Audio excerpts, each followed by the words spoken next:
Conversation. For the following items, you will listen to a conversation between a student and a professor. As you listen, mark the alternative that answers each question or completes each statement. Before you listen to the conversation, you will be given 90 seconds to look at the questions and the alternatives.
Hi, Professor. I was wondering if you had the time to go over some ideas I have for my persuasive speech.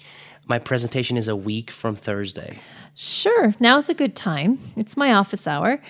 Come in and have a seat. What ideas have you come up with? Well, I know you told us to stay away from the usual topics like why everyone should vote, but I'm afraid the two ideas I have decided on aren't so original. Well, perhaps I haven't made myself clear. I didn't say the idea has to be original.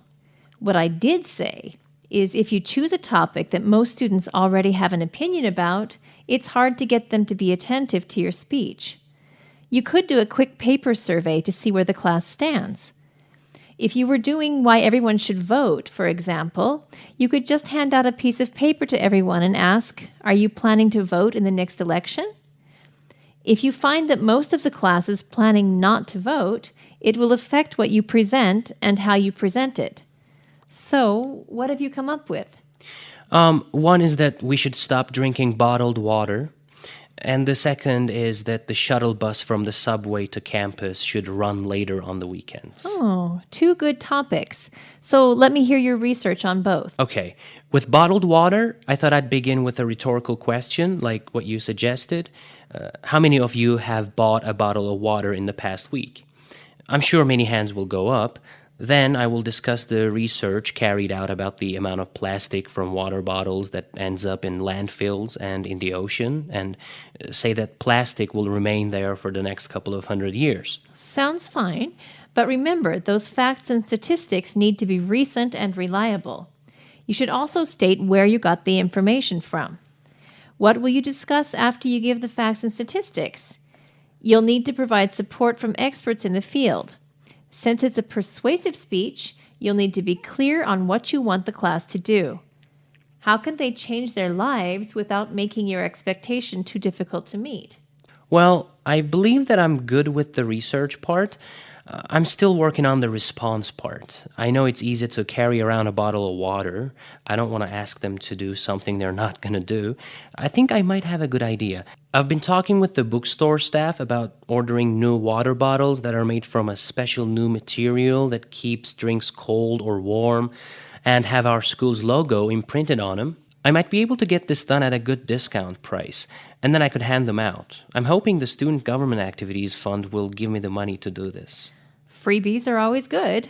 Who doesn't like free stuff? This topic sounds better and better. So tell me about the second topic you're considering. Well, I don't know whether you know that the shuttle bus stops running at 11 p.m. on weekends. Yeah, that means we have to leave downtown no later than 10:30 to make sure we're at the shuttle stop by 11.